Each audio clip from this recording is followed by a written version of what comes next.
महामृत्युंजय की नगरी में बहुत बहुत स्वागत अभिनंदन करते हैं। बात करेंगे आज कैबिनेट मंत्री जी के। कैबिनेट मंत्री जी की स्वागत किया है यहाँ पे महामृत्युंजय के मंदिर में। महामृत्युंजय के मंदिर में आपको बता देते विश्व प्रसिद्ध मंदिर है महामृत्युंजय का। और आप हमारे साथ बैठे हैं आज पूर्व मंत्री पुष्पराज सिंह जी। पुष्पराज सिंह जी ने कैबिनेट मंत्री का बहुत बहुत स्वागत किया है, अभिनंदन किया है और यहाँ पे महामृत्युंजय में अभिषेक भी किया है। बात करेंगे हम पूर्व मंत्री पुष्पराज सिंह जी से। सर, आपका बहुत बहुत स्वागत हमारे चैनल में। बात करेंगे कैबिनेट मंत्री जी की, क्योंकि कैबिनेट मंत्री जी आते ही सबसे पहले महामृत्युंजय के दर्शन करके फिर आपसे आशीर्वाद प्राप्त किया है। मैं लेकिन बात करूंगा आज के इस पर्व की। प्रदोष का ये पर्व है, शिव भगवान का ये सावन का आखिरी सोमवार है। तो हर प्रकार से हिंदू धर्म के अनुसार ये सबसे पावन पवित्र दिन है। और जहाँ तक बात रही माननीय शुक्ला जी की, तो चाहे शुक्ला जी मंत्री रहे हों, चाहे विधायक रहे हों, चाहे कुछ भी ना रहे हों, वो हमेशा दरबार में आते हैं। और देखिए, ये दरबार महामृत्युंजय का किसी एक व्यक्ति की या एक परिवार की बपौती नहीं है, ये हर व्यक्ति के लिए खुला है। और हमेशा मैंने देखा है कि माननीय शुक्ला जी यहाँ बहुत समय देते हैं, बहुत श्रद्धा रखते हैं। और यहाँ तक कि अब चूँकि आर्टिफिशियल इंटेलिजेंस का युग है, तो उनके मोबाइल में भी जो उनका डीपी लगी रहती है वो बाबा की ही तस्वीर लगी रहती है। एक और सवाल उभर के आया था कि आप भाजपा में ज्वाइन हुए और अभय मिश्रा भी ज्वाइन हुए, लेकिन मंत्री बनते ही अभय मिश्रा जी ने दूरियां बना रखी, क्योंकि स्वागत अभिनंदन में वो कहीं नहीं दिखाई दी। ये प्रश्न तो मुझे लगा है कि गलत जगह पूछा जा रहा है। जिनके लिए आप बोल रहे हैं आप उनसे पूछें। रही मेरी बात, तो मैं ज़रूर उस दिन नहीं था जिस दिन अनाउंस हुआ। मैं दिल्ली में ही था और दिल्ली में और उत्तराखंड में हमारा माननीय महाराज जी के साथ में, सतपाल महाराज जी के साथ में, क्योंकि माननीय राष्ट्रीय अध्यक्ष जी भी वहाँ पधारे थे, नड्डा साहब, तो वहाँ पर हम लोग का दौड़ा था।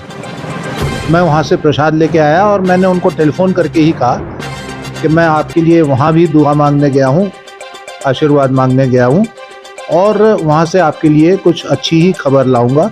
तो वो आज मैंने मिलकर उनको प्रसाद दिया।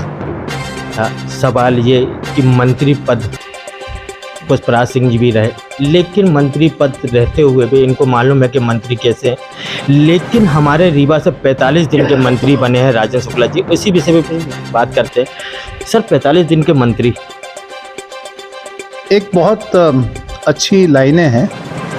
वो ये है कि इस तरह सुलह कर ली मैंने पेशवाओं से, इस तरह सुलह कर ली मैंने पेशवाओं से कि उनकी सरकार भी चली, मेरा किरदार भी चला। लेकिन शुक्ला जी उनमें से एक नहीं है। उन्होंने सुलह केवल यहाँ की जनता के साथ की और भारतीय जनता पार्टी के कार्यक्रमों के साथ जो एक विश्वास रखा, वो सुलह उन्होंने करी और आज उसका परिणाम मिला है। बात 45, 46 या 1300 घंटों की नहीं है। बात बहुत स्पष्ट है कि उनके आने से एक करंट आया है, उनके आने से एक लोगों के अंदर ऊर्जा जागृत हुई है और जो वो ऊर्जा का संचार हुआ है वो काम करेगा, वो रंग लाएगा। और रही बात 45 दिन, मुझे लगता है कि उनके जैसे काम करने वाला जो आदरणीय मोदी जी जिस प्रकार से कर रहे हैं, किसी ने सोचा भी नहीं था। आपके सामने ही रशिया धराशायी हो गया, लेकिन भारत पहुंच गया। तो अगर हमारे अंदर जोश है, हमारे अंदर एक उत्साह है, उमंग है, तो हम कार्य कर सकते हैं। 45 दिन कोई ना तो आपको लिमिट फिक्स करता है, ना तो कोई डेंजर लाइट जलाता है, ना तो जैसे वो एक आपके शो में जो बाहर के शोज़ होते हैं, आपके अपने जो शोज़ होते हैं रियलिटी शोज़, तो वो रियलिटी शोज़ में वो लाइट जलने लगती है कि अब आपका समय समाप्त, आप बंद कर दीजिए। वो कुछ नहीं है उनके लिए। ये तो छोटी सी एक राजनीतिक पॉलिटिकल एनालिसिस की एक सीमा है, लेकिन शुक्ला जी उससे कहीं बाहर हैं। उनका यही इतने दिन में ही वो काम कर देंगे, इसमें कोई शंका का स्थान नहीं है। और रही बात, अगर यही बात, तो आप सीता के पास जब हनुमान जी पहुँचे तो सीता जी ने डेडलाइन कितने की दी थी, कितने दिन की? एक लिमिट दी थी कि अगर 10 माह में आप काम नहीं करते हैं, राम भगवान नहीं आते हैं, तो 10 दिन में तो हम यहाँ आत्मदाह कर लेंगे। ये कहा ना, 10 दिन काम हो गया, पहुँच गए प्रभु राम। तो ये एक जज्बा शुक्ला जी रखते हैं। तो मुझे लगता है कि ये दिन और महीने और घंटे और मिनट्स और ये सब चीज़ें तो केवल क्लरिकल काम है। क्लरिकल काम चलने दीजिए, जो उनको गिन रहे हैं वो उनका गिनते रहे, वो उनका काम करते रहें, ये अपना काम करते रहेंगे। इसे देखने को आया कि बांबर क्षेत्र है अपना बिंद में बांबर बहुत जन थी, तो कहीं ऐसा तो नहीं साधा हुआ उन्होंने राजेंद्र शुक्ला जी को मंत्री बना रखा?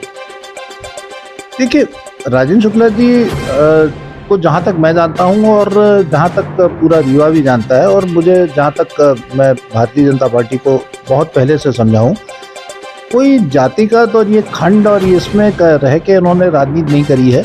इन्होंने विकास का काम किया है, और विकास का और विश्वास का काम किया है। सबका साथ सबका विकास, तो ये उन्होंने सबका साथ सबका विकास की बात करी है आदरणीय मोदी जी ने, और भारतीय जनता पार्टी की जो एक कार्यशैली है तो वो उसी के अंतर्गत चल रहे हैं। और जो भी अगर आप क्रमशः उनके विकास देखें तो वो किसी खंड के लिए नहीं है, वो सर्वहारा और सारे लोगों के लिए है, पूरे क्षेत्र को आगे बढ़ाने के लिए है। अभी मैंने उनसे सवाल पूछा था कि महामृत्युंजय मंदिर को स्थापित करने के लिए, पुनर्जीवन के लिए, और दूसरी बात क्या है कि इस रोड से भक्त आते हैं, उसके लिए परेशानी रही, तो उन्होंने सवाल का जवाब दिया सड़क को बनाने में। तो इस तरह से किस तरह से अपना, पहली बात तो महामृत्युंजय को बनाने में और कुछ करने में कोई आवश्यकता नहीं है, क्योंकि वो तो ऑलरेडी बना है और बहुत बढ़िया बन गया है। हाँ, लेकिन एक दो चीज़ें हैं जो थोड़ी सी बाकी हैं, वो अगली मुलाकात में मैं उनसे बात कर लूँगा और वो हो जाएगा। जैसे कि हमारी एंट्री अब बहुत अच्छी हो गई है, पूरे चारों तरफ से हमारी कहीं ना कहीं एंट्री हो गई है रीवा की, पूरे भारत के साथ हम लिंक्ड हो गए हैं। तो अगर उनके प्रवेश द्वार में बाबा का अगर वो हो जाए फोटोग्राफ और उनके बारे में चिन्ह लग जाए और एक डायरेक्शन दे दिया जाए, तो वो चीज़ ओरछा से अयोध्या तक जो मैंने एक अभियान चलाया है, जिसको माननीय प्रधानमंत्री जी ने भी अपने संज्ञान में लिखा है, और उत्तर प्रदेश सरकार को और मध्य प्रदेश सरकार को चिट्ठी भी लिखी है, और उन्होंने उसको भी लिया है, उसमें ही हम इसको इंक्लूड कर लेंगे। जैसे आज देखने को आया कि पंचपटा मंदिर का भी उन्होंने लोकार्पण किया है अपने क्षेत्र में।